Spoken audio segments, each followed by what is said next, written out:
Grand Rising Saints, my fellow I am.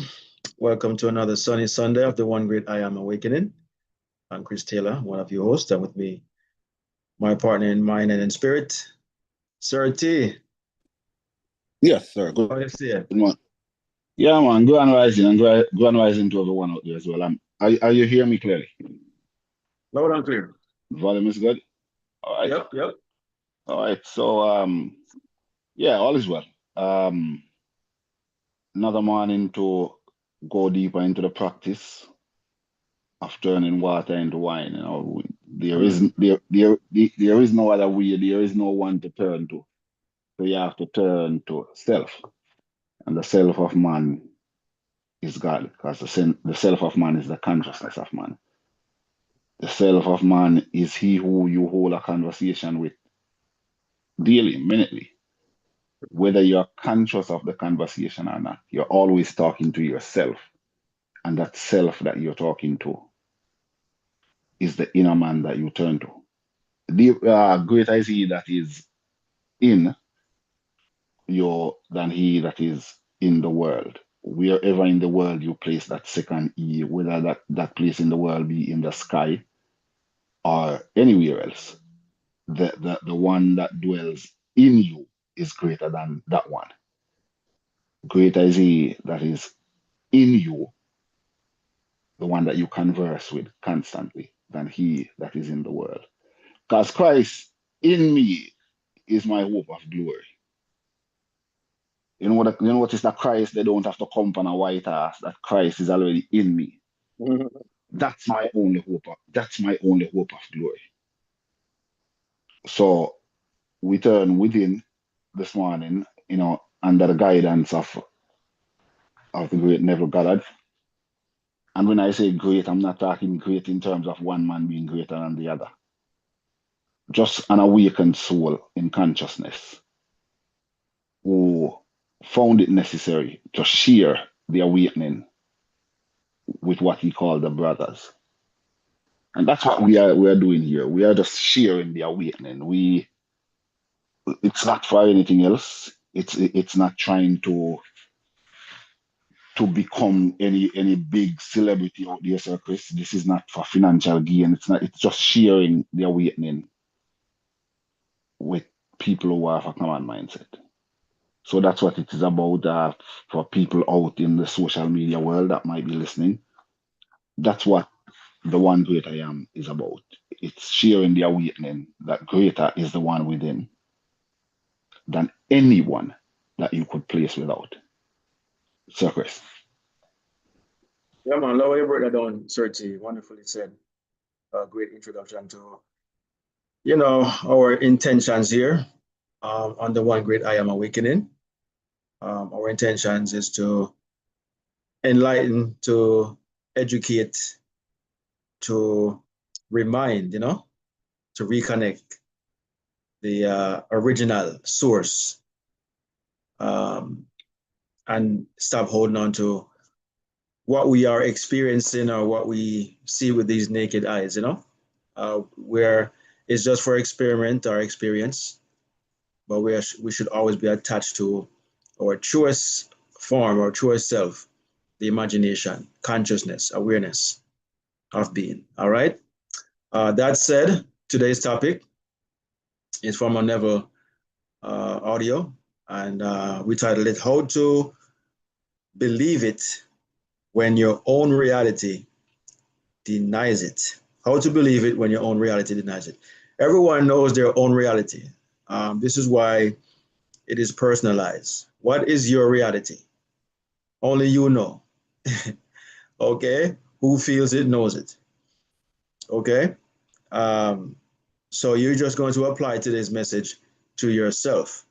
The reason for this particular message today is that we have, how long are we now in this year? Was it seven? We're in the seventh month now. A 7 month, July, and we have imagined, contemplate, concentrate, meditate, or meditated. Everything we've done past before now in mind, particular desires that we are looking forward to experience or to know or to become, whatever that might be. And they have not happened yet. So when that doesn't happen, 7 months in, something that we did 7 months ago, 8 months ago, maybe even a year ago. And sometimes it could be just 7 days ago, whatever it might be. Any particular thing, we allow our senses to interfere, to come between our consciousness and the thing we're conscious of. And it becomes a hindrance, an obstacle. We're hindering our own selves because we start to rely on the senses. So that's why the topic is how to believe it when your very own reality denies it. Your reality is what you have realized, what you're experiencing now in the present moment. Okay?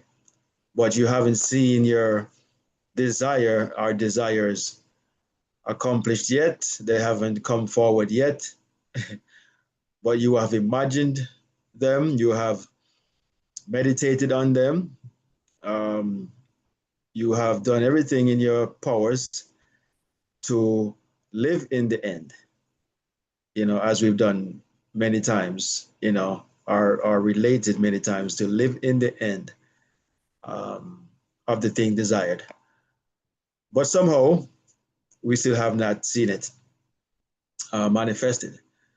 So this audio is just to remind you that to continue, holding on to your inner desires and do not let your outer realities or anything presently experienced to become what you hold on to. You have to deny those things and rely only on the things that you have desired for and you are holding on to within, and just to continue living in the end. And to, as we've done before, stop looking for signs. Stop looking for the evidence of it, coming. Just hold on. It will, as scripture says, it will come upon you like a thief in the night, in the twinkling of an eye. You understand? Your Savior will appear. So hold on to the desire, the wish fulfilled, the assumption, whatever it may be. Keep your imagination, your consciousness attentive to that only, and do not pay attention to what's going on exteriorly, okay, or externally. That being said, welcome, Mr. Sunshine. I see you here. We have Sister Charmin, we have Mark, myself, Sir T. We should have a few more people entering in the interim, but we're going to begin the audio from Neville Goddard. Okay, so this is a short audio, about 18 minutes or so long. So we're gonna play it and probably come back in between to interject, to define, to break down what Neville is talking about here. So here we are. How to believe it. The tape says how to believe it when reason denies it. Reason from the word, what you have come to realize, what you have aligned yourself with. Your reason is going to deny it because you're working from the five senses or from your logical point of view. All right, so let's run the tape, the audio, and we'll be right back to discuss it. How do you believe in something when every physical sense, every rational thought, and every logical conclusion screams that it's impossible? This is the greatest mystery and yet holds the key to mastering your world. Imagine, if you will, standing before a massive wall of facts, cold, hard facts that tell you what you desire cannot be. Perhaps it's a medical report with undeniable statistics, a bank statement showing insufficient funds, or circumstances that appear prominently fixed against your desires. Your reason says, This is impossible. Yet I tell you, this very moment, that the impossibly, the unrecognized expression of a higher law. Let me share with you a story of one of my students. She came to me with tears in her eyes, clutching medical reports that stated she would never bear children. 3 specialists had confirmed it, and her rational mind accepted this as her reality. But she dared to do something remarkable. She dared to live in the end. Every night, as she drifted off to sleep, she felt the weight of a baby in her arms. She heard the soft coos, felt the gentle breathing, experienced the warmth of holding her child. Her senses denied it, her doctors denied it, the world denied it, but she persisted in her assumption. Today she cradles not an imaginary child, but her flesh and blood daughter. How? By understanding that what we call reality is simply the outer picture of accepted beliefs. You see, your logical mind is both your greatest ally and your most formidable opponent. It's designed to keep you safe, to process what it knows, to rely on past experiences and current evidence. But I tell you this, your logical mind deals only with shadows, with reflections of past beliefs. It knows nothing of the creative power that dwells within you. Consider this. Everything in your world, from the chair you're sitting on to the most advanced technology, was once impossible. It was once merely a thought, an idea that reason denied could ever be manifest. The Wright brothers were told human flight was impossible. The concept of instantaneous global communication was once considered madness. Every medical breakthrough, every technological advancement, every human achievement began as something reason denied. The secret lies in understanding that your consciousness, your awareness of being, precedes all evidence. Think of it this way. When you enter a dark room and flip the switch, you doubt that light will flood the space. No, you have absolute confidence in this outcome based on countless experiences. Yet if you had never seen electricity or its effects, such an expectation would seem foolish, impossible. Your current desires, your goals, your aspirations, they are no different from that light switch. The only difference is your level of conviction.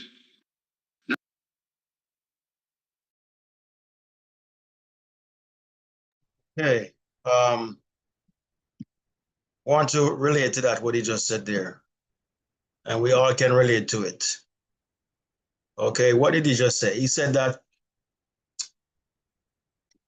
the light switch, we have no doubt that when we flip the switch, that the darkness that exists at the moment, we have no doubt that the light will overcome it.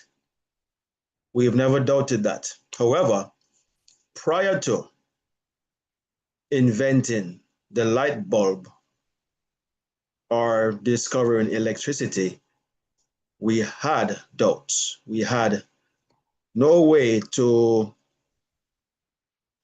believe or to accept. We have no evidence of it. We didn't see anyone do it before. So at that time, it was an impossibility. And yet, it became a possibility. And yet, it became a reality. Why did it become a reality? Because the individual or individuals who set out to discover, invent, or externalize something that they envision, they denied any reason, any evidence of that fact. They denied it. They had to deny it, because once you deny it, you're able to persist. If you do not deny that so-called evidence that you're seeing that it's pure darkness, we're using the sun as our own light, but we're trying to create light for at night, then if you don't deny that it is impossible, then it cannot become possible, So there had to be, the denial of the lack of evidence rather than denying your own ability to create that availability, to create that invention, to come up with light or discover electricity and stuff like that. So we find ourselves denying our own inner imaginations, our desires, the things that we hope to live or experience one day, we find ourselves denying that with our senses because we look out and we see that, as he mentioned earlier, the bank account is not right, the economy right now is not right. Um, we have the wrong, we might say stuff like we have the wrong um, politician or the wrong person in the in control or in power right now. We have if it was the Republicans, we would have been okay. If it was the Democrats, we would have been okay. So we have these hangups that we believe in, and denying our very own abilities. Because when you say if this person was in power or that person was in power or this side was in power, that side was in power, what you're doing is you're denying your very own inner awareness, your very own power that is you, not just something that you have, but something that is you, you know, fundamentally. So you find yourself relying externally on the right atmosphere, on the right chemistry, on the right people. Everything you rely on external affairs rather than your internal affairs. And so therefore you find yourself denying your own truth because the the circumstances, the whatever you're looking for is not, the ducks haven't lined up yet. And when that does, that is when whatever you have inside is going to transpire. And we're here to tell you that when you do that, you're denying yourself rather than denying the external so-called realities, you know? So hence, how to trust in your own self, how to have faith in your own powers, while meanwhile the external affairs, whatever is going on right now in your own world or in the world as we know it, denies what you got going on inside. Whatever you have, what that you desire to come out, you know, are you going to let what's going on without? Stop it, deny it, dissolve it? Is that what you're going to do? Or are you going to stay connected, stay married, stay faithful, you know, to the wish until it is fulfilled? That's what we're saying here, and that's what Neville is saying here on this audio. That the light bulb or the light switch, we have no doubt that when we turn it on, the darkness is going to dissipate. We have no doubt about that. Therein, we should have the same faith, the same certainty of our own imagination, our own consciousness, that when that is turned on, whatever we imagine, that the darkness being that the lack or the so-called um, you know evidence that's denying it, that's the darkness. But we know that our inner being, our awareness, our imagination is the light. And when that is turned on, it will dissipate any negative or any things that denies our reasoning, our own reasoning from within. Sorry, T, what you say about that? Hardly anything else to say. Hardly anything else to say. It's again, it's a silent, quiet assurance. It's just a silent knowing, and the silent knowing comes from being in the present tense. You're in the present tense of your imagination. It's not futuristic. If it's futuristic, then you're always gonna you have to doubt. You must make the movie a current movie. It's live. It's live, and you are the one doing it now, presently. Don't watch about the old movie. Watch what you see happening in the outer world in your circumstances. That's an old movie that you built and you don't remember building it. Or you might remember building it and you're denying that you're the one who built it. Or because you're not enjoying it. turn away from that movie and make the movie that you are currently acting, make it a live movie, meaning present tense now, not futuristic. And it's something that we have to remind ourselves of constantly, that the dream is not something in the future. The future is now. When you become awakened, the future becomes now. Circus. Right. Thank you for that, Serti. Um, Wonderfully, added, and you're right, the future is now. Nothing that is to come, but everything you're seeing in your own in your very own mind, your consciousness is happening right now. And we're just waiting patiently for the reflection. What we're experiencing now is nothing but the reflection of past, imaginations, past meditations, or feelings that we've had over some time. All right. So let's continue with the audio, and we'll be right back with some more addition to it. Now, let me share with you the fundamental principles that will enable you to believe despite all contrary evidence. First, understand that your consciousness is the only reality. Everything you see in your world, simply consciousness pushed out. Every person, every circumstance, every condition is simply your consciousness objectified. This means that your current situation, no matter how seemingly solid, is nothing more than a shadow of past beliefs. The second principle is this: the future is created twice, first in your consciousness, and then in your world of effects. Most people wait for circumstances to change before they believe in the desire's fulfillment. This is like waiting for a reflection in the mirror to smile before you do. It's backward thinking, and it keeps you bound to current circumstances. Instead, you must dare to assume the feeling of your wish fulfilled, regardless of apparent contradictions. If you desire financial abundance, you must capture and maintain the feeling of wealth, security, and generosity, even as your bank account shows otherwise. If you seek perfect health, you must live from the assumption of vibrant well-being, even as current symptoms persist. This is not denial, this is a correct use of your creative power. But how, you might ask, can one maintain such a belief in the face of contrary evidence?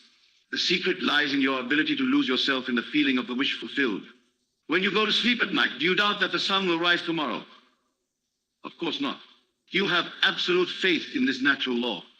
Similarly, you must cultivate that same level of certainty in your desired end.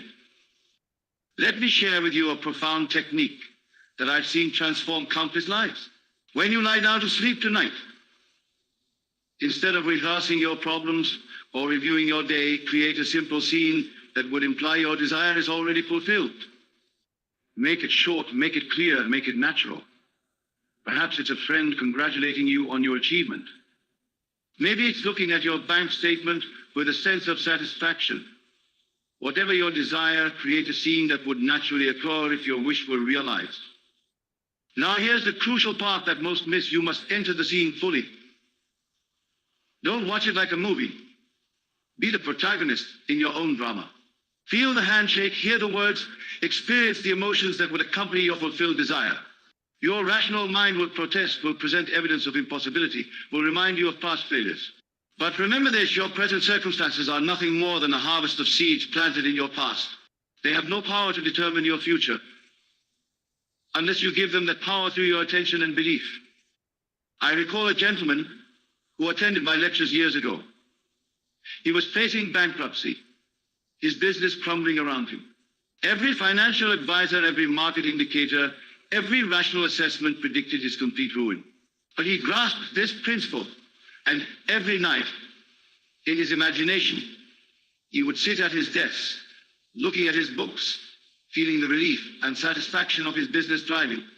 His accountant thought him delusional, his partners thought him in denial, but he persisted in his assumption. Within 6 months, a series of coincidences, though I tell you there are no coincidences, transformed his business completely. You see, the world is not operating the way your senses suggest. Your senses show you effects, while your imagination deals with causes. When you change the cause, your conscious assumption, the effects must follow, for this is law. It's not hope, is not.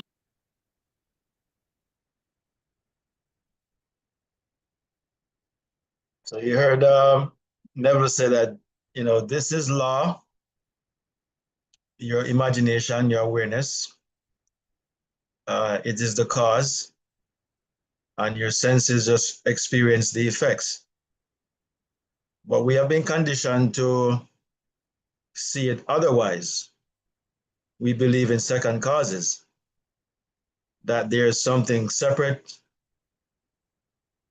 from ourselves, somewhere out there, that is causing everything, the good, the bad, and the ugly. We don't realize that we are the cause to everything that our senses experiences, you know? So your assumption is a cause. And when you're experiencing it, your senses is what is realizing what was assumed. But we tend to still believe that there's a second cause, the scripture, we call it believing in what you call idol, or believing in a power separate and apart from yourself, not realizing that we are the only cause to everything that's going on. And therefore, if we're the only cause, as Never just mentioned here, we're the only reality. What you're seeing is not the reality. It's just our perception thinks that it is, but it is not. 30. Yes, what you're seeing is a side effect of your reality. You are the reality. You are the observer. Always remember, you are the observer. Now, you mentioned believing in second cause. And yes, believing in a second cause, believing that there is anything else out there that is causing anything to be happening in your world of experience. That's believing in a second creator. You are believing that there's a second creator, there is something out there that's creating ripples and effects in your world. So that's why it's blasphemy. The only thing that is creating anything in your world is your consciousness, your awareness. That's what's creating everything in your world. And you can't deny it. You can't deny it. Why you can't deny it? Because the very experiences that you're having is confirmation that you are the one who is observing these experiences. You are the one creating them because you are the one who is observing them. A lot of your experiences, you are the only one that's even aware of it. Nobody else don't even know. Nobody don't even know a lot of things that you go through, like people that go through depression and anxiety and all these things. Nobody else don't know what you're going through except you. So who you think is creating it? Who you think is the reason for it? It's you. It's something in your awareness that is causing all that. And to believe that there is something externally that's causing it is for you to believe in your second cause, for you to be creating an idol. Everything that comes to you came through you. Everything. So when you're aware of these things, you don't look to the left or to the right. You look within at all times. Never sharing the blame, never passing the buck. Just a quiet knowing that okay, so I created an experience I don't enjoy. I have to create something else. The pattern not throw away the clear. You just fashion a different vessel out of the same clay. Meaning you cannot throw away your imagination, you cannot throw away your consciousness. You just fashion a different vessel out of it. Circus. That's true. That's true, 30. The potter never throws away the clay and just refashion it. The clay is formless, and the potter is the awareness, the one that is aware of whatever form he wants to give the clay. So what does the clay represent? The clay represents your reality right now. Whatever it is that you're experiencing, that's the clay. And the one who's observing, as Sir T just said, is the potter, the observer. And all you have to do is reimagine, which is to reform what you're experiencing, just like you would reform the clay. And whatever you have in your mind now for the clay, you just form that clay, and the clay becomes that without any resistance whatsoever. The world must succumb or conform to your current assumptions. Yes, sir. The key factor there, Sir Chris, is the potter is always aware. He's always in a place of knowing. He knows that he can alter the clay and turn it into something else. Yeah. The potter does not lose the awareness of that at any point, no matter how marred the vessel that he's forming turns out to be, no matter how unfriendly or unlovely the vessel turns out to be. He doesn't panic, he doesn't get angry, he doesn't lend any emotion to it because he knows that he's in control. He knows that he can just form another vessel. That's what you have to do. Your imagination doesn't get frustrated.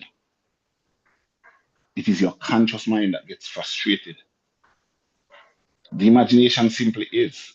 The conscious mind is the potter. The conscious mind is the observer. The conscious mind is the one experiencing. And what is the conscious mind experiencing? The conscious mind is experiencing the outcome, the clay, the vessel, the conscious, what the clay forms into. The clay is formless. The clay is Yeah. like the imagination. You can turn it into whatever you will, whatever you wish to turn it into. There is no effort. It doesn't lend itself to any emotional outbursts or anything like that. Because the potter knows you are the potter. You are the potter. Don't be a frustrated potter. Just have that quiet assurance within, that quiet knowing that there is something in you that is greater than you. When I say greater than you, I'm talking about your conscious mind. It's greater than your conscious mind. Turn it to that greater you. Turn the other cheek. Turn it over. And where do you turn it over? The best time to turn it over before you go to sleep, because you're about to turn over anyways, whether you volunteer to or involuntarily, you are about to turn over whatever is in your mind anyways, because you can't help going to sleep. You will go to sleep. And when you go to sleep, you're turning over your conscious mind to your subconscious mind. What do you take with you? What are you carrying with you into that other world? Because that's the world where the magic happens. That's why you don't know how to do it. You don't know how to do it. The awakened man does not know how to do it. He will never know how to do it. The sleeping man does the magic. So, Chris. Sir T, it's something just though that really resonate when you said it, turning or turn the other cheek. How many cheeks we have? Two, right? We have two cheeks. Only two. All right. And we have a conscious mind and a subconscious mind. Yes. So the first cheek, so to speak, is always the conscious mind. But the other cheek is the subconscious that you should turn to. So in a sense, that's what was meant when Christ said to turn the other cheek. Because you're turning inward, you're turning into the other greater aspect of yourself, of the one consciousness. It's a unit, The but we first have man, dual abilities. so Chris, the first man, Mhm. the first cheek, the conscious mind is of the earth. It is earthy. Scripture is me I tell you now. Mm. Somewhere in the book of Second Corinthians, somewhere down there. The first man, it says, is of the earth, earthy. The second man is the Lord from heaven. Religion teaches to interpret that the first man, Adam, was made out of the clays of the earth, earthy. The second man, Jesus, the matter now, is the Lord from heaven. But that is fallacy. Because Jesus being the second man, he's also of the earth. He's also earthy. He has an earthen body. That's how he get it. That's how he's here. The body is made out of the earth. It's made out of the clay. So that's a false interpretation of what scripture is saying. The first man, though, the conscious mind, is of the earth. It depends on five senses to keep him in the reality of earth experience. So the first man is of the earth, earthy. But the second man, which is the subconscious mind, is the Lord from heaven. The first man, the man who is physically awake, he's of the earth, earthy.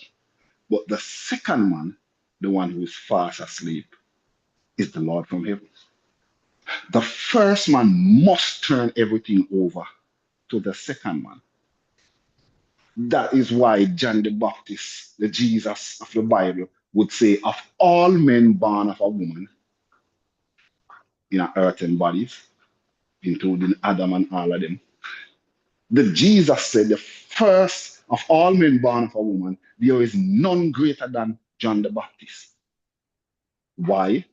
Because John the Baptist was the one who knew and willingly turned all things over to the second man, to the Jesus, to the inner man. Because John the Baptist said, I must decrease, first man, so that you can increase, the second man. What So him say? you, he said, I must decrease so that you can increase. Eh?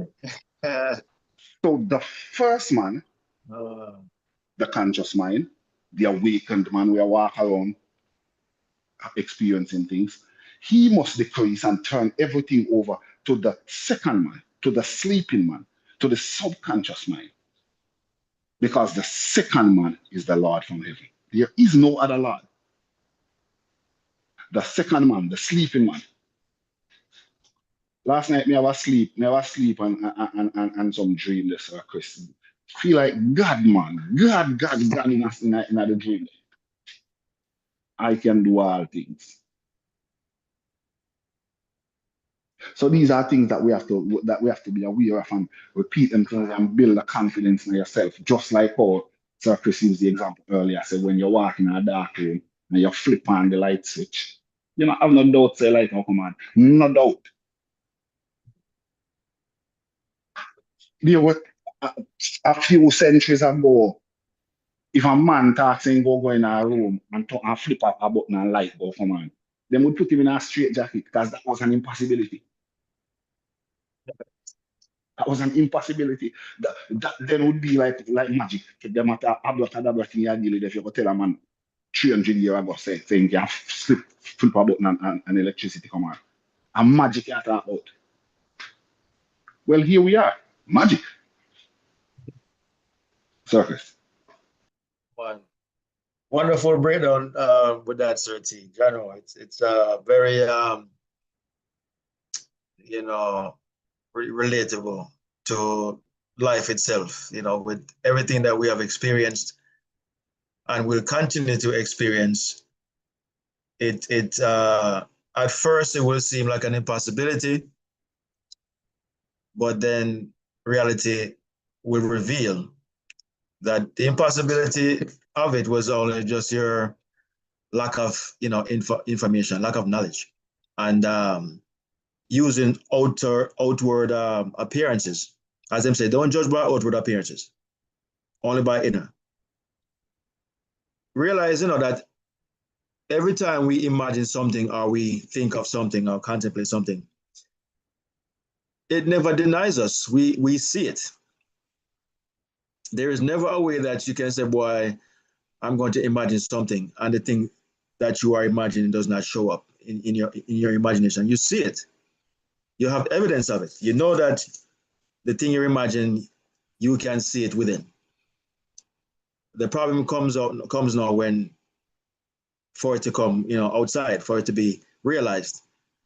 And furthermore, when you're experiencing some hardship or difficulties, you deny it even further because you rely on outward evidence rather than inward, you know. So this that we just brought up now about the first man is earthy. I love how you break that down, Sir T, where the mind, when we say the mind, we're generally talking about the ego, the conscious mind. But the other mind that we never mention because it's not really, in a sense, aware of the other part of itself. The consciousness generally works from a logical standpoint, from the conscious mind, because we're in the world, experiencing the world. So this is where we have to work from. It's like driving a car and you have no idea how the car works. You're just consciously driving the car, but you don't know how it works until you become educated in that sense. But you don't care how it works. Your job is to drive the car, and that's it. But there's something else that is causing it to, to have movement and motion and stuff like that. But you don't have to know. And so as a result, the conscious mind, when it comes upon something that it does not know, because it's the mind of knowledge, it's the mind that only operates based on what it knows. And so when it doesn't know something, therein lies the difficulty to proceed. But if you turn the other cheek, as we're saying right now, go within to the greater mind, the subconscious, the all-knowing mind, the mind of wisdom that knows everything. If you turn the other cheek over to that, then that is when the knowledge or the how-to, will be revealed. Boy, may I tell you, Sir T, is like, I don't know how we get off on the wrong end of the stick, so to speak, with Are the your with the mother, script are your, with the scriptures. are your mother fault, man? So you get off on the wrong, your mother first. Not even fathers, it's so much, fathers do it to a lesser extent, but your mother the first person indoctrinated. And that's why you believe this, because she's the person that you trust most. Yeah. She's the person that she never knew another she intended to do. She don't know that she had do to you. Because that fear mother did to her too. But the indoctrination was you couldn't escape it, man, because it come from within, it come from home. Yeah. People them will love your man, and then damage your person. And then now when we become enlightened, now you can't tell them nothing. Yeah, you can't turn around and tell them. Because right now, I can't get a sentence in trying to have any such conversation with my mother right now. Mm. My mother tell me to come out of yard. When time I start to ask them to come out of yard, and I'm going to hammer. I say, I rebuke you, old devil. You know? But when you check out the story, Sir T, that we're saying, oh, it makes sense. This is why John the Baptist was beheaded, because and much like Goliath was beheaded, because Goliath also represents your conscious mind. And, you have to kill the five senses. You have to kill the conscious mind because it gets in the way. And I think the audio is gonna mention some of that as we continue. But you have to behead, not in a physical sense, but in a spiritual sense. You have to behead your own conscious mind, or turn the other cheek, whichever way you want to do it. It's the same thing. But the beheading is to sever power from the conscious mind, because it does not know how to do anything. it's incapable to knowing how. Everything you learn how to do is from the greater side of you. You understand? And then, you carry it out. It's the teacher within you. It's like the conscious mind is the student, and the inner, our greater self is the teacher within. But you're trying to be the teacher and the student all at the same time, trying to figure out things. And if we just understand that this is how consciousness works, that it is a unit and operate as such, like a nut and bolt. The two goes together and cannot do without each other. All right, the conscious mind desires. Until you desire something, the subconscious will not produce anything. So the subconscious needs the conscious mind in order to create something or to produce something. And the conscious mind needs the subconscious in order to experience what it desires. It can't create what it desires. And the subconscious cannot create until the conscious desires. So that's how it works. It's a unit in itself. All right. So let's proceed with the rest of the tape, and we'll be right back.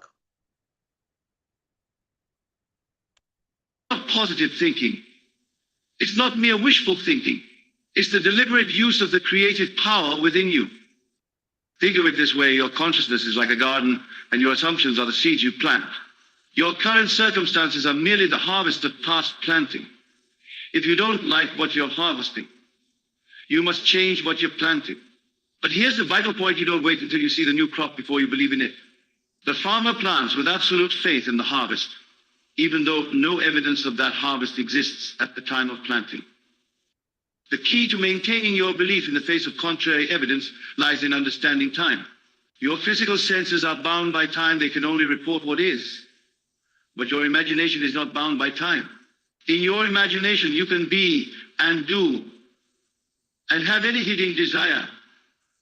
When you live from the end, when you consistently occupy the state of your wish fulfilled, you're actually experiencing your future now.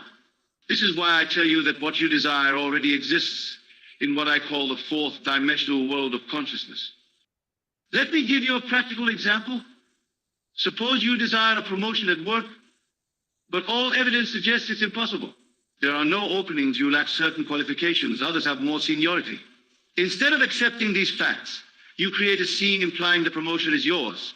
Perhaps it's as simple as hearing a colleague congratulate you or signing documents with your new title.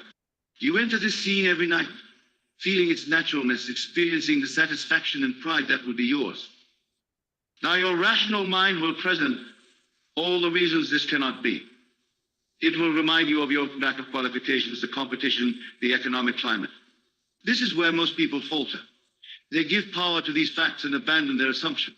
But I tell you this, those very facts that seem so solid, so unchangeable, are nothing more than shadows of past beliefs. They have no power to create or prevent, except that which you give them through your attention and belief.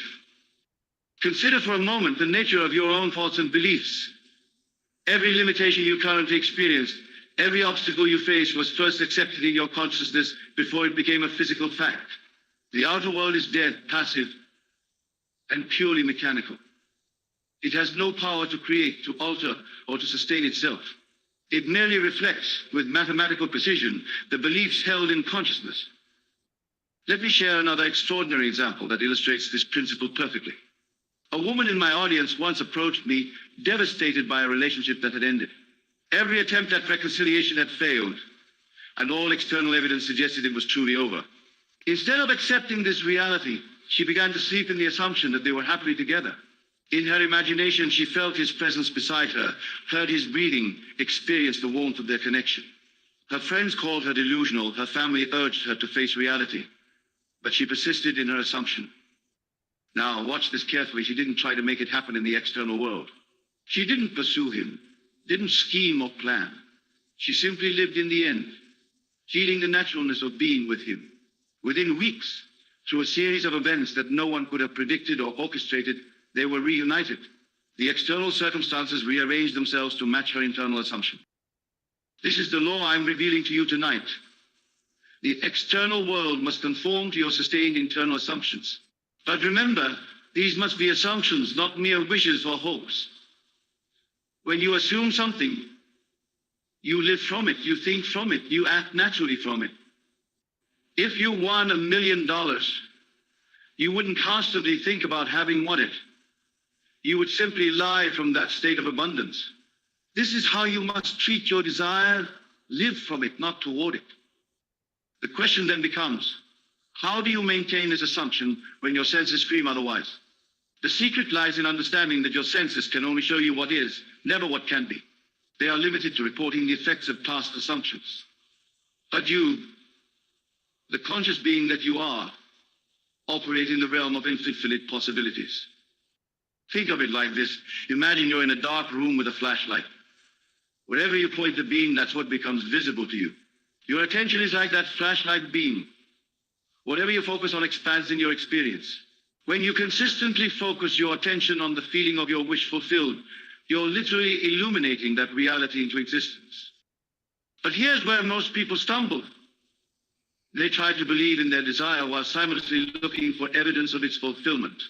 This divided mind, this double vision, prevents the manifestation of their desire. You must be bold enough to completely ignore the evidence of your senses when it contradicts your desire.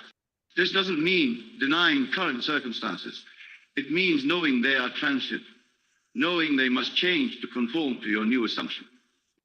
Remember, the feeling is the secret.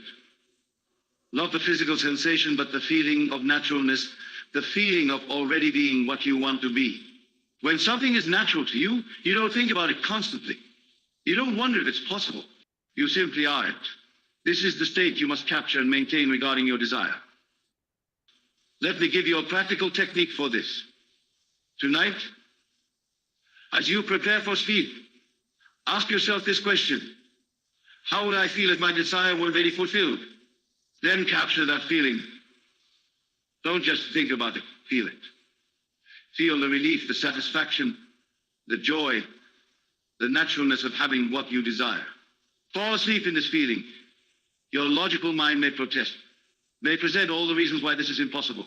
Thank it for its concern, but persist in your assumption. What you're doing in these moments before sleep is accessing the most powerful creative state available to you. In that drowsy state between waking and sleeping, your rational mind's resistance is lowest and your subconscious mind is most receptive. This is why I emphasize the importance of your last 5 minutes of consciousness before sleep. These moments are golden opportunities to impress your desire upon the subconscious mind. Now, let me address something that many... Sir T, can you elaborate some more on that last segment there about the sleepy, drowsy states? You know, before going into the silence, so to speak. Enter into his presence with thanksgiving and into his courts with praise. You're entering that sleepy, drowsy state. You can't deny that it's a transient state. You're transitioning from the conscious world of awakening to the world of sleep. And you're turning over from your conscious mind, which is about to fall asleep, to your subconscious mind that never sleeps. So it's a crucial point here at a very terminal point, in your day. Now the scripture say you should enter into his presence. Church, that tell you now, say when you go in at the church, because you know in the presence of God. So I say it's an enter into his presence with thanksgiving. You notice, not with complaining, not with worrying, with thanksgiving. What does thanksgiving represent? You don't say thanks when you ask something and I wait for it. You say thanks when you get it. Yes. So thanksgiving, you're entering into the subconscious mind with a mindset that I already have this. So when you enter into the world of dream where you are about to turn into the magic man, because the sleeping man is the magician, it's God. When you're about to enter there, you enter with thanksgiving and into his courts. The courts is the courtyard before you get into the house with praise. So it's thanksgiving and praise. That's the attitude of mind that you should be should be holding. For them last 5 minutes, never just I will state it further on if you not state it before in Ethiopia. So the last 5 minutes of your awakening. Because when you're not realizing it, you will never realize this. But when you think, say you drop asleep and all that, and you drop asleep, you drop asleep a few minutes before that. Your mind shut down before.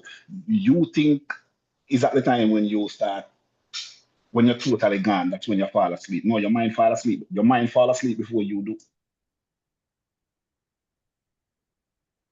Your mind fall asleep. So right there in the courtyard, in the courts, when the mind is starting to fall asleep, enter there with praise. Thankful, me get this already. Me have this.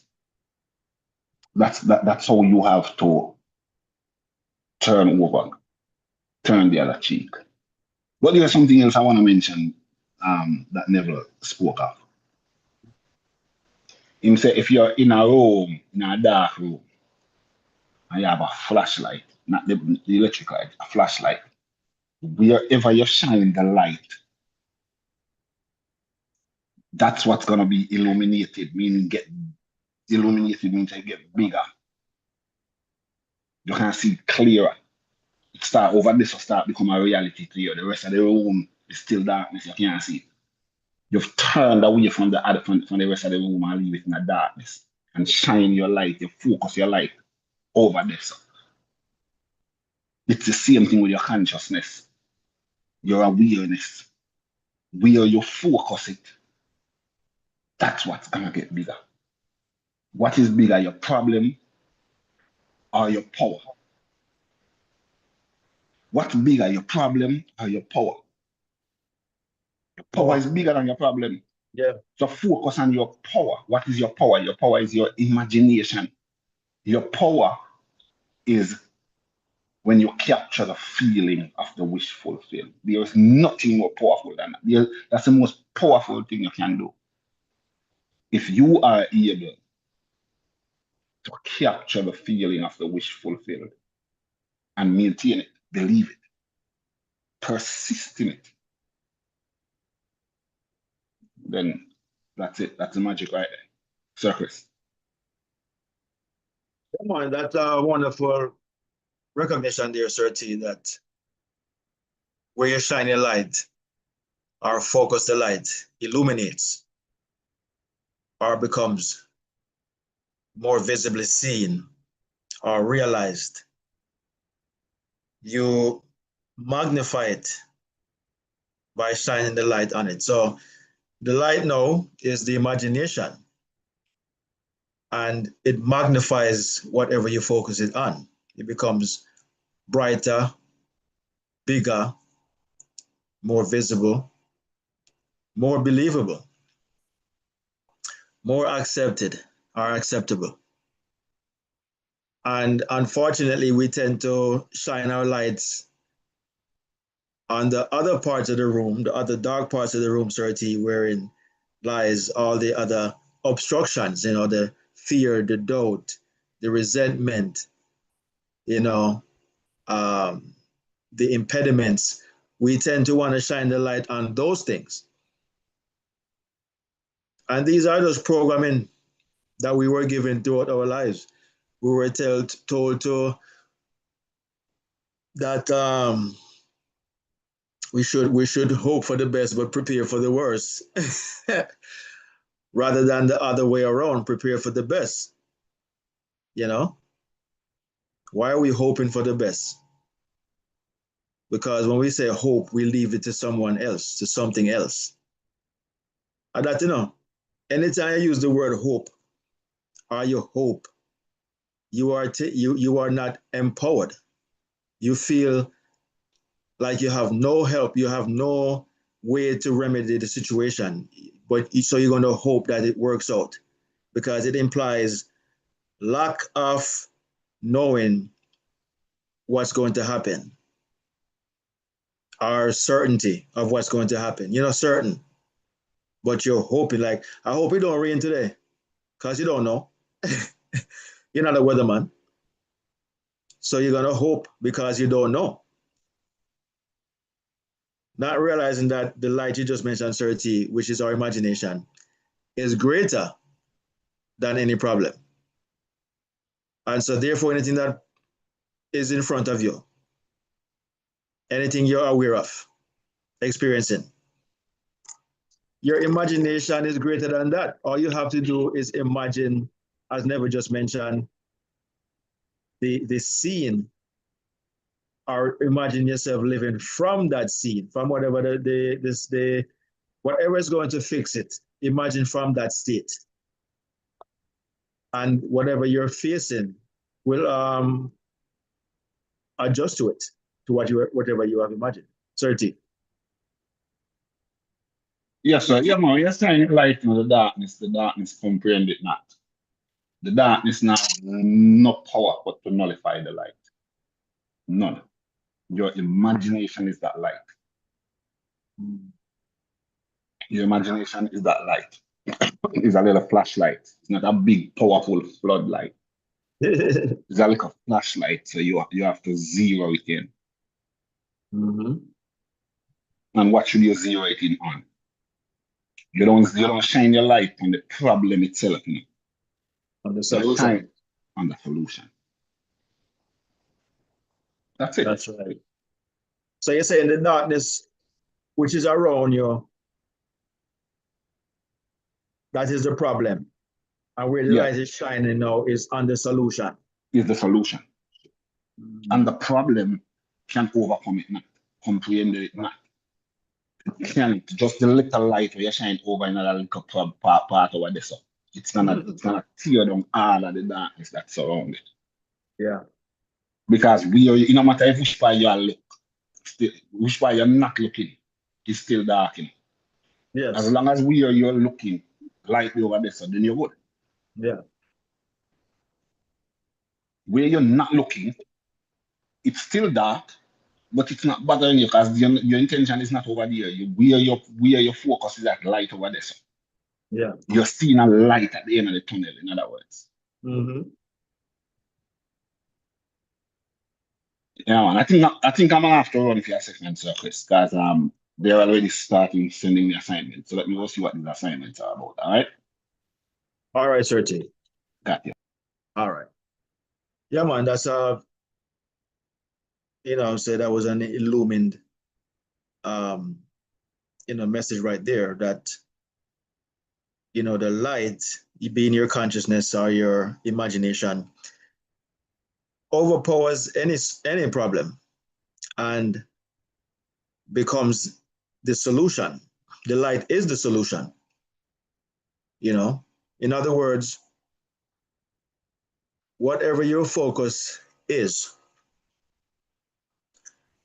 you know that focus should only be on the solution and not the problem. But we've been conditioned to focus only on our problem.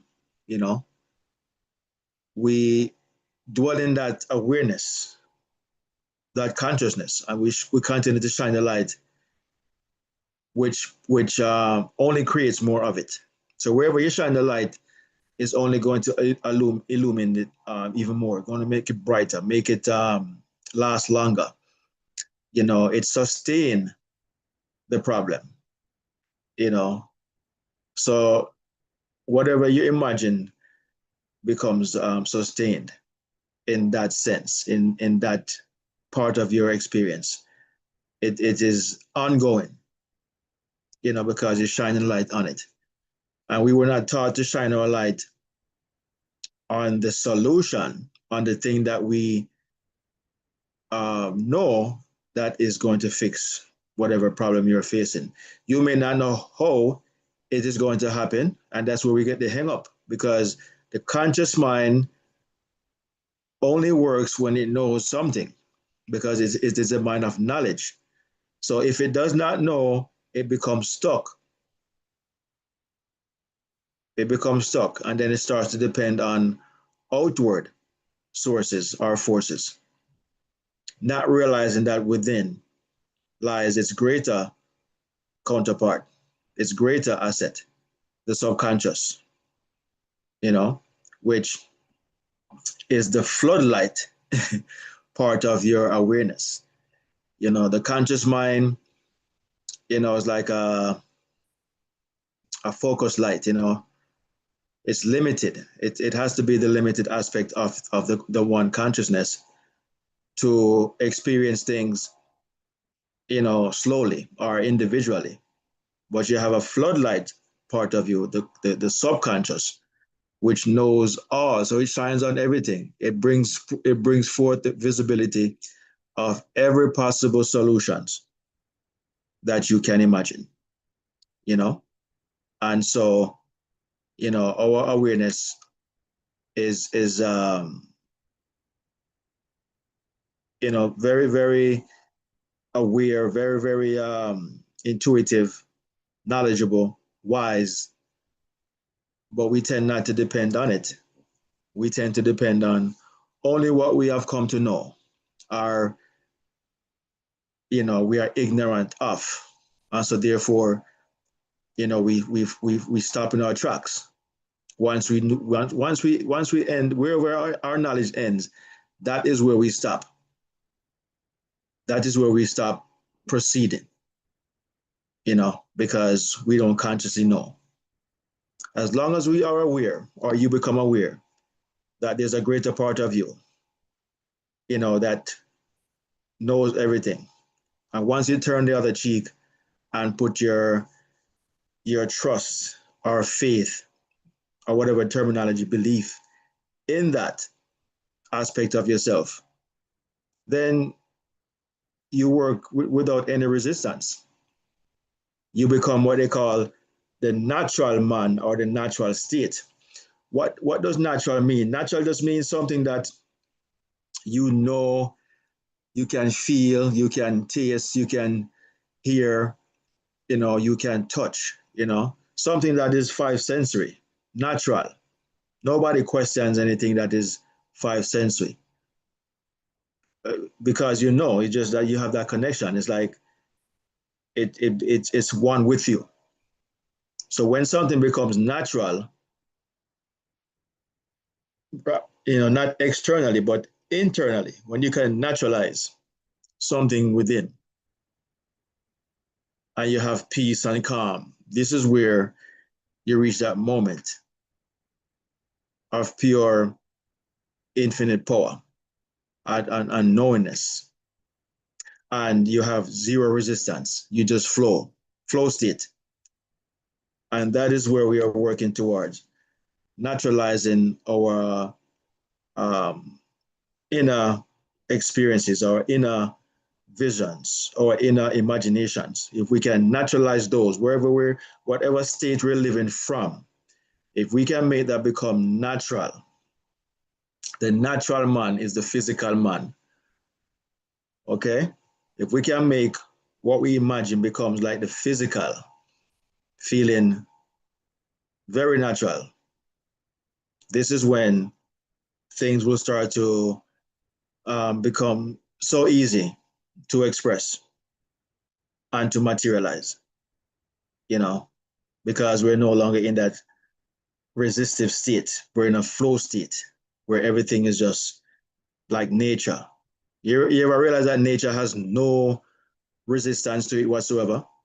Everything in nature is just pure naturality, no resistance. The trees grow, they flower, they grow their fruits, they create more of themselves, no problem. Doesn't fight any so-called reality that's around it. It just operates naturally. The animals operate naturally, no problem. They don't fight anything. They're just having their way in nature and with nature. We're the only ones who fight against ourselves, because we are emotional beings, and it's the emotions that gets us.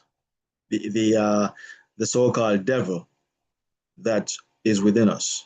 That part is where the problem lies, and And that's how we end up denying our harvest, because we focus so much on the external experiences or evidence and deny our inner, desires and such alike. So that said, let's continue the rest of the tape. Then we're going to come back and close it out going forward. Be right back.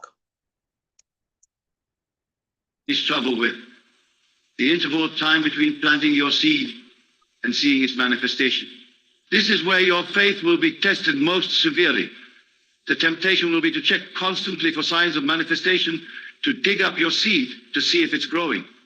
But just as a farmer doesn't dig up his seeds to check their progress, you must not constantly check for evidence of your desire's fulfillment.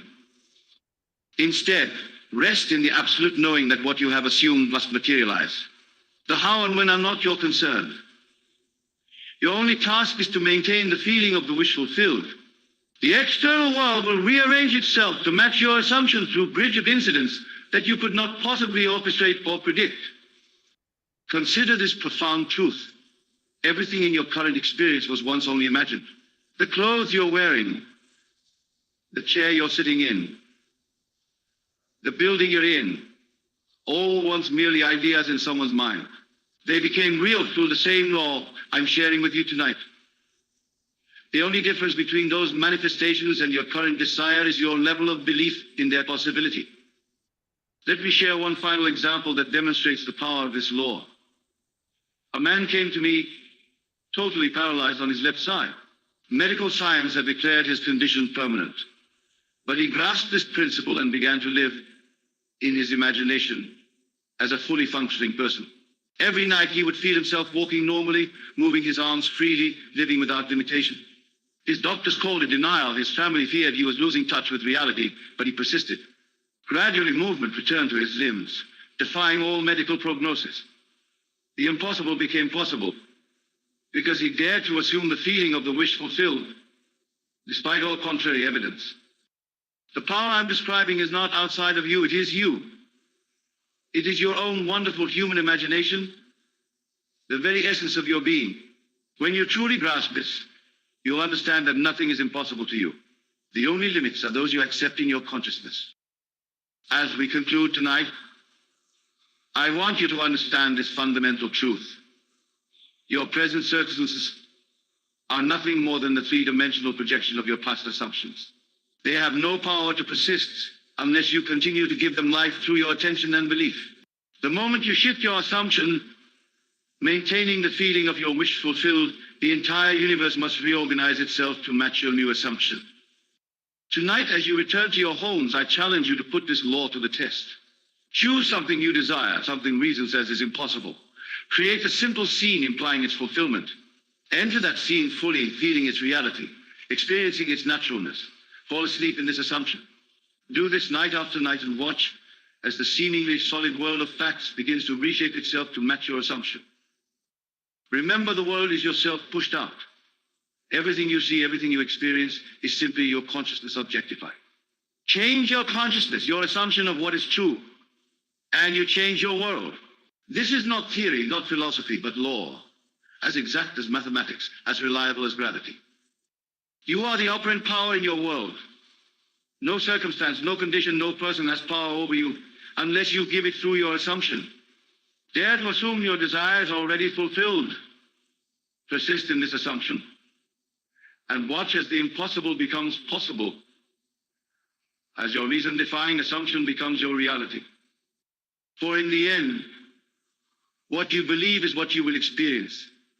And when your belief is anchored in the feeling of the wish fulfilled, no power on earth can prevent its manifestation. This is the law, this is the promise, and this is your power. Thank you, and good night.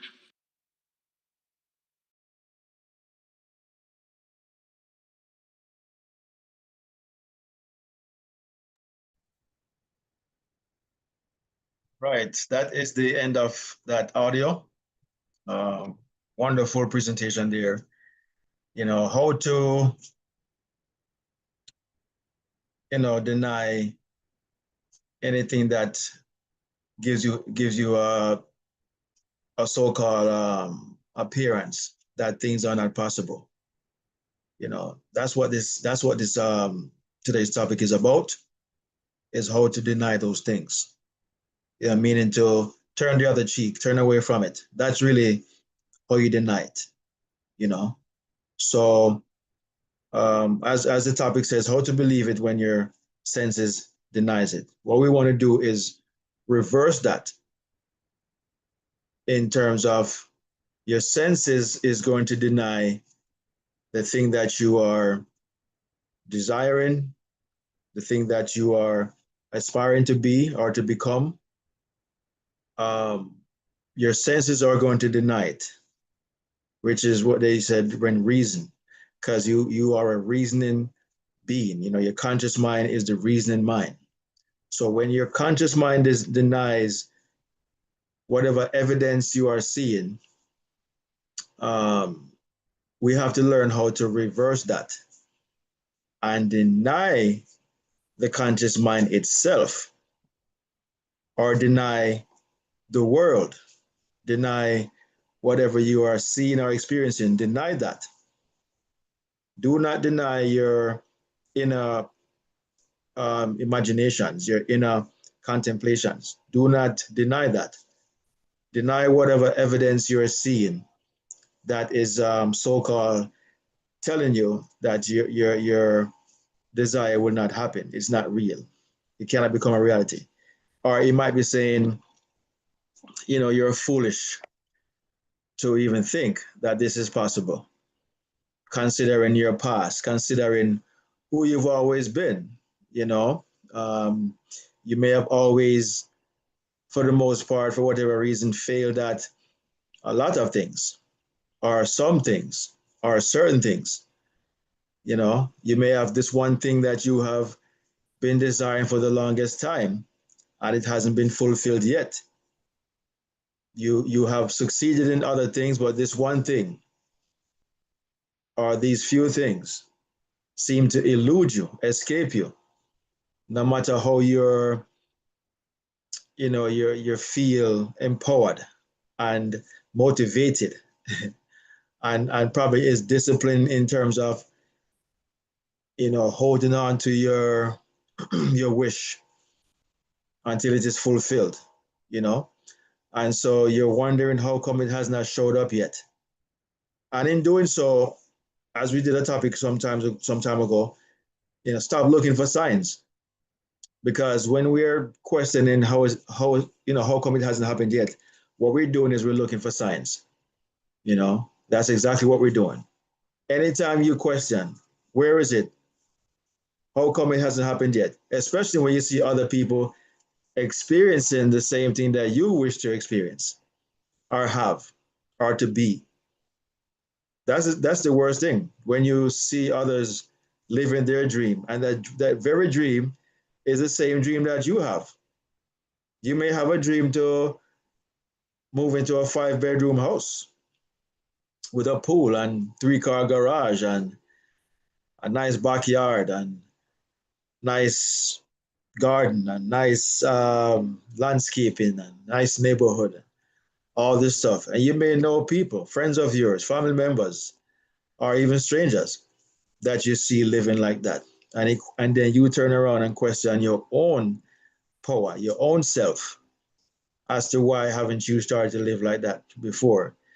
You might see people that you perceive to be immoral, wicked, evil, having these benefits, and you are good, moral, as they would say, God-fearing person, not having these experiences. What is it about you, and what is it about them? How is it that they are having the time of their lives and you are not?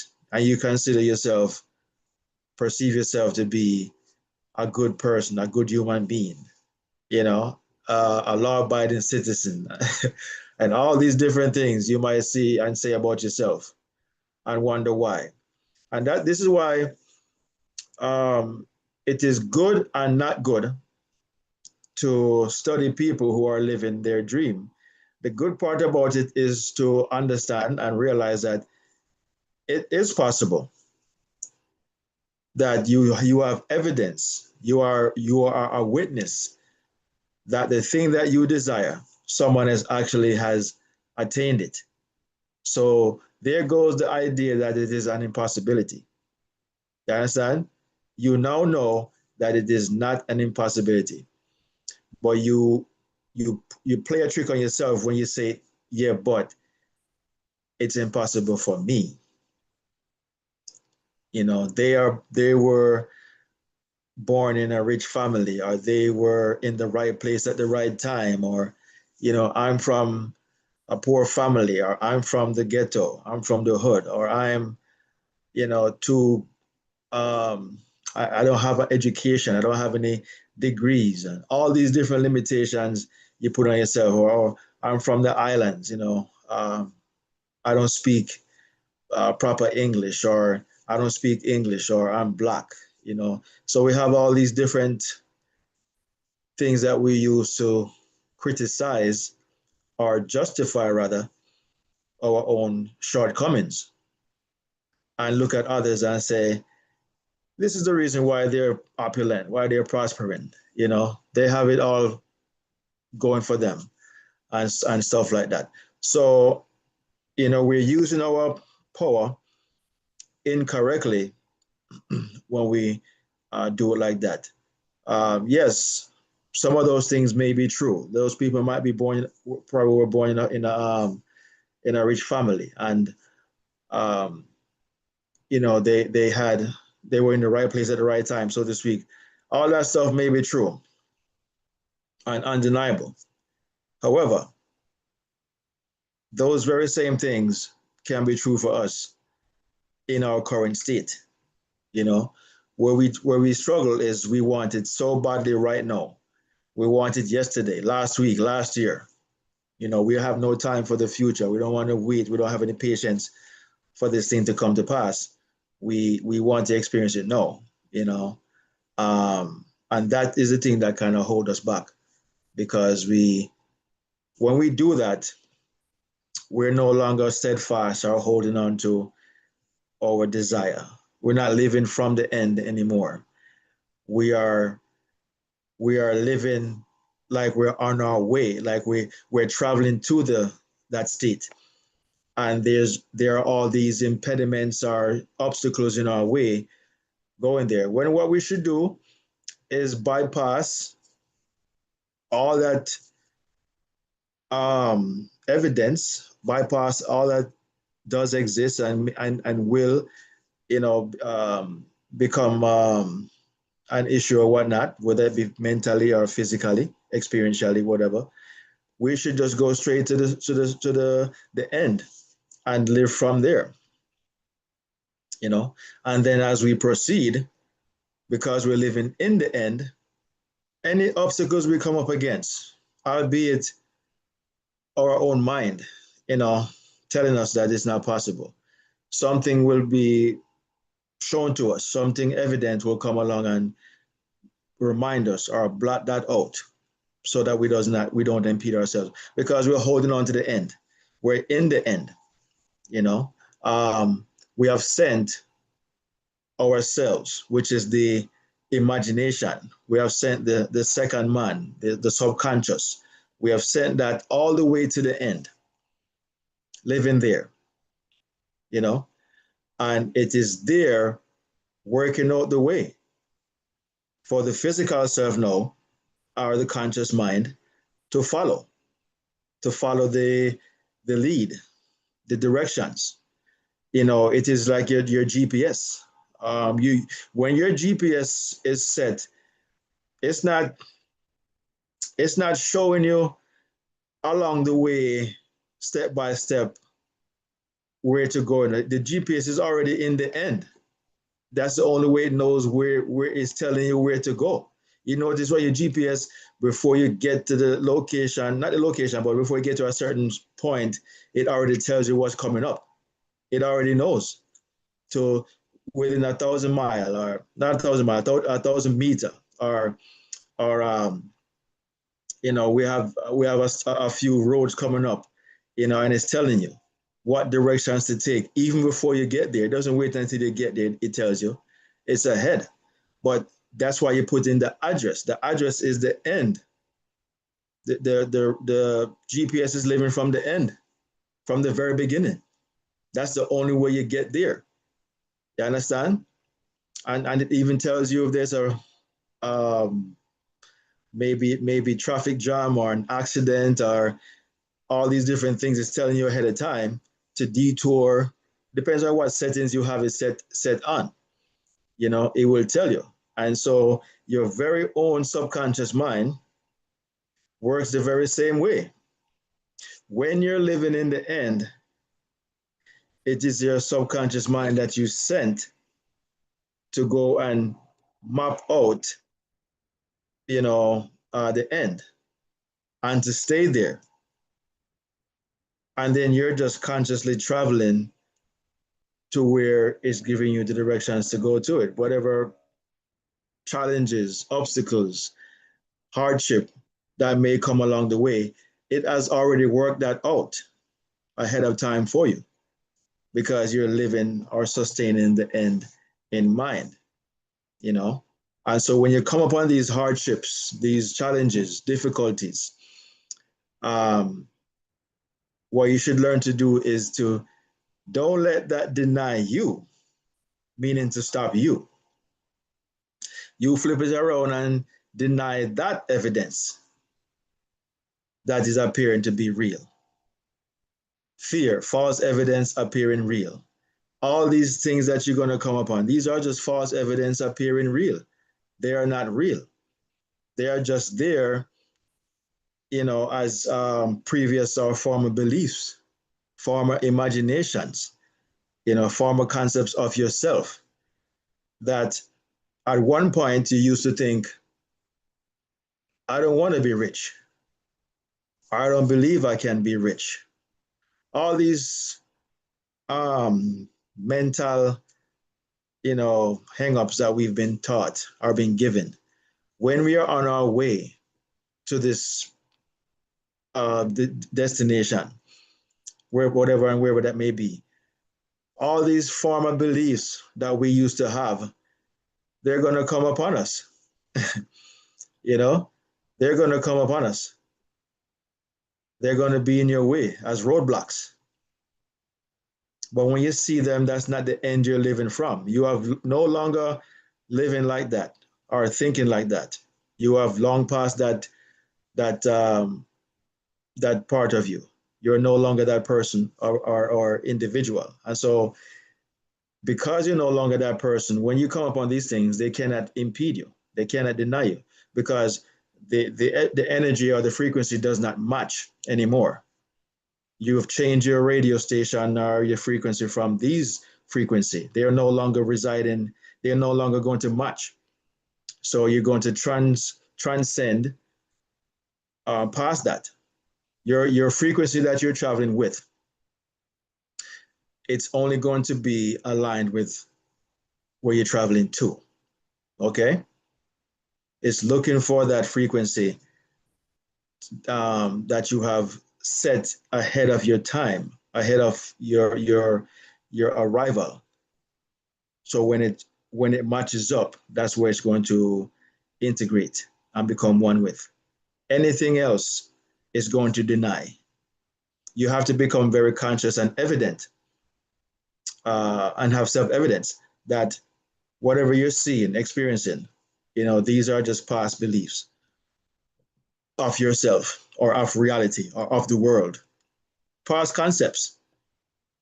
And they're just projecting right now because you are on your way to the very thing that you at one point did not believe that could be possible for you, that you did not want or desire for whatever reason. But know that you're on that way to that thing. These things must show up. These impediments, challenges, hardships, whatnot, they're going to come because those are past concepts of yourself that are projecting now. Because these are previous impediments that you set in place unknowingly for that road, that particular pathway. These things were set there. You said money is the root of all evil. You said money is not that important. You said, I don't want to be rich, or I don't care about being rich, or I don't want a 5 bedroom house. Just give me a 1 bedroom and I'm good. I don't need a BMW. I just want a Camry, you know. Um, I don't need a motor vehicle. I'll just take the bus. I'll walk.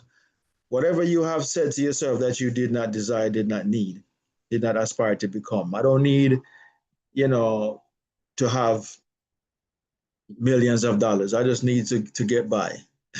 Whatever it is that you are set in your own mind, these were building blocks or blockages that you were putting ahead of yourself. In the event that one day you shall trod on that road, you are going to encounter these former beliefs of yourself.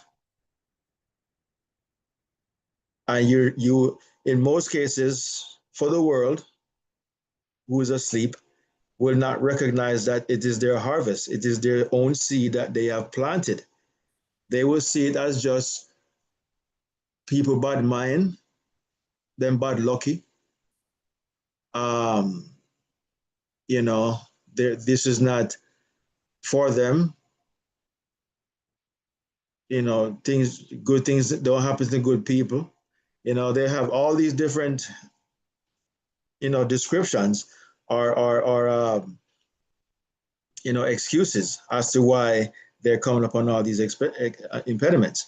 But you should recognize your own harvest, that you are the only one that could have put them there, because it is your road, it is your desire, it is your own mind that you're traveling within, but you're experiencing it without. Everything you're experiencing is from within. But now it's on the outside. It's like you wrote a movie and now you're acting it out. Now you have actors, you have a stage, and you have an audience, But it was first written from within. And the minute you desire to, you know, externalize this movie, it is going to play out exactly how you had written it, you know, until you edit it in wherein you finish the race, you finish on top, you know. The end of the movie is always the star finishes on top, live happily ever after. And that is the part of the movie, or that is the part of our awareness, our desires that we should focus on. The living happily ever after part. Do not let all the things that we're going to encounter become what we shed or shine our light on, because the light magnifies the thing that it shines on longer or the most. If you guys have ever used a magnifying glass and you focus it on one spot with sunlight, that one spot is going to catch a fire because it is focused on it, you know? And so your awareness of the thing desired must be the same way. Focus on that thing, you know, and that's the only thing that's going to illuminate, only thing that's you're going to magnify. And if you shine it on the thing that you do not desire or want, the same thing is going to happen. The thing you don't want to happen is going to magnify. So shine it only on your solution, your the thing that is going to free you or make you feel or live better.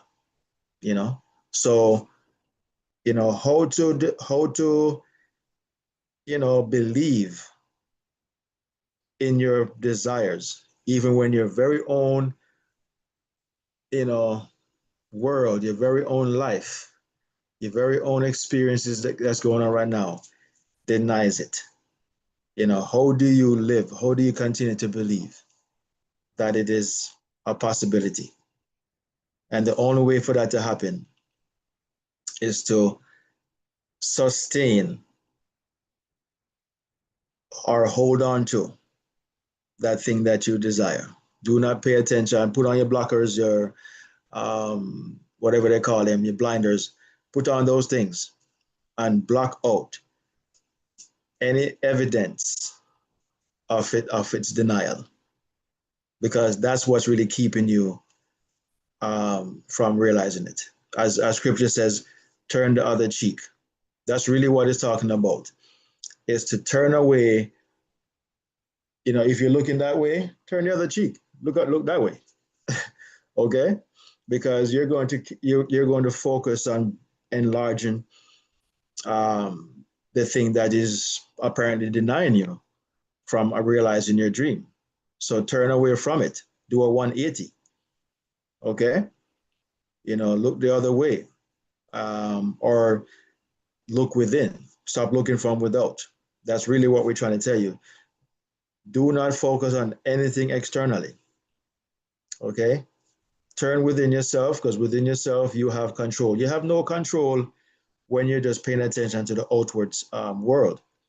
Okay, you turn off your light switch when you do that. You turn it off. You're really looking at the darkness and don't realize it. Anytime you look outward of yourself, you have just turned off the light switch, and you're looking at pure darkness. It appears to be light because it's evident, but it's dark in terms of it has it has become greater than the thing that you desire. It has become too strong, too powerful for the thing that you have in mind.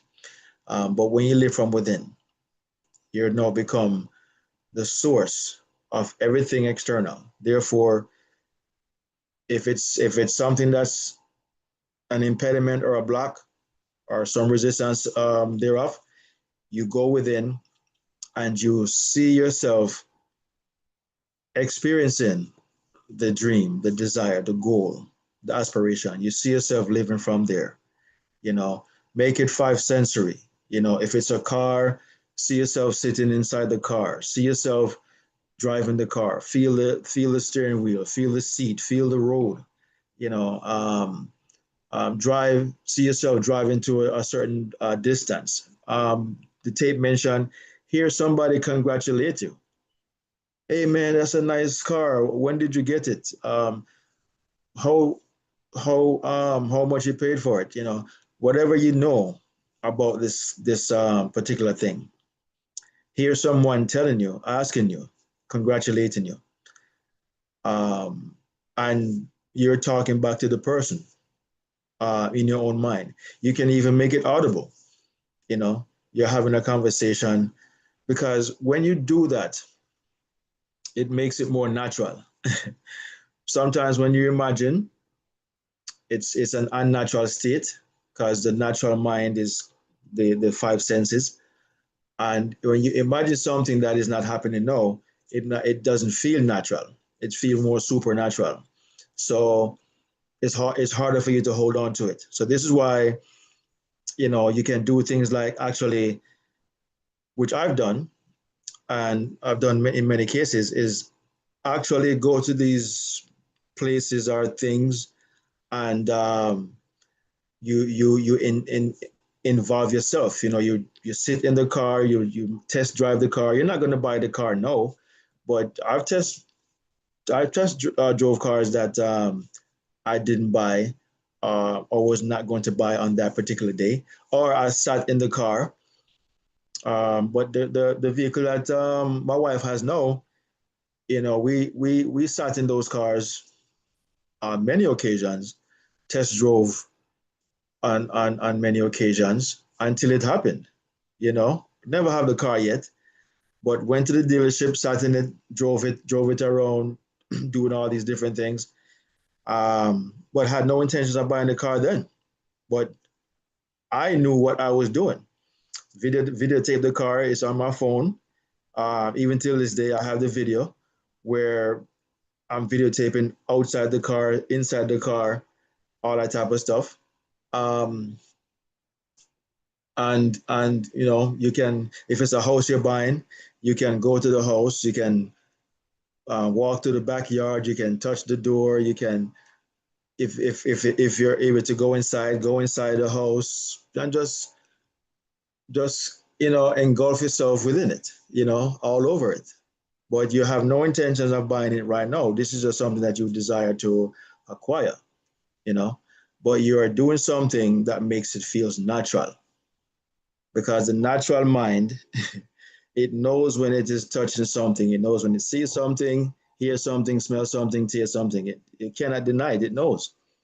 And the more you do it, is the more it becomes natural like that. I did the same thing with the barbershop. I was always not where I'm at now, but I was always visiting different places. I was always taking pictures, park my car, take pictures, I'm looking at the cars driving by. I'm doing all this different thing. I'm talking to people, shaking people's hands. Um, walking inside any building I can walk inside and look around. I did all that stuff before it became a reality. I made it feel natural. So that's another way in doing these things. Of course, if you desire to go to Dubai, you can't do that until you get to Dubai. So what do? You go on your cell phone or you go on the computer. Thankfully we have these things now. We never always had these things. All you had was the imagination. But no, we have videos, audios, pictures. We may even have people who have gone. I have friends and are people I know that have gone to Dubai, so I can quiz them and find out what it was like, how was it, and so on and so forth, and get a feel for it. So there are many ways now to somewhat trick your own mind, because the mind does not live in reality as we know it. It's oblivious to that. Mind doesn't know when you say reality, what you're talking about, because in the mind, it's all a simulation. It doesn't know anything about no reality. It's all simulation. It knows that it's projecting things or changing things and whatnot. But we are fooled, or we whatever we see, we don't really realize that it's an illusion. It's not real. It's not fact. It's not hard as we are solid as we think it is. It's really just a projection of the mind. And so we don't know that, so we live based on only what we know, not what is, the truth, so to speak. And so once we realize that and know that we are consciousness, and the outside must conform to the inside. It's like a cup. Whatever you pour inside must conform to the inside of the cup. It has no powers to debate that, or to restrict it. It's going to conform to what the shape of the cup is. It's the same thing with your imagination. The outer world must conform to what your inner world is, but you have to persist in that belief and not live by the outward evidence. Deny the outward evidence and accept your own inner awareness, your own inner conceptions. Whatever you conceive and believe, you will achieve. That is the absolute truth. That's the absolute truth. Okay, so my friends, my fellow I am, fellow Elohim, fellow imagination. This was our topic for today. How to believe it when your very own world, our very own reality, tends to deny it. Okay, we believe because you know who you are. You are consciousness. You are awareness. You are the only reality. Anything else outside of self is all an illusion. It's not true. It's not real. It's just appearing to be so. You are the controller, the observer. You are the projector, and the world as we know it, the stars, the moon, all these different things, they're just the stage, you know, wherein whatever we're projecting is moving, living, and having its being. We control all of that stuff. We just don't know it, and we were not told that that's how it is. But now you know, Prove it to yourself. That's our goal this year, is to prove to ourselves everything that we have desired or imagined. We will see it come to fruition, come to manifestation. And this is how we know.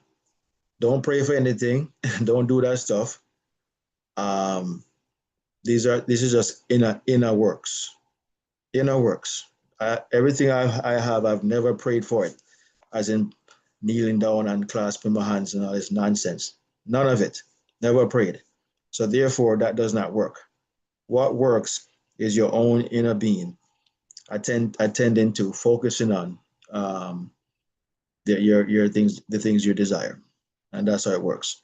We just have to have more practice, and the more we practice, the more unconscious it becomes, meaning that we don't have to think about it, we just do it. That's all unconscious mean. We don't think, we do. All right. So that's it, guys. Love you all. Enjoy the rest of your Sunday, and we will see you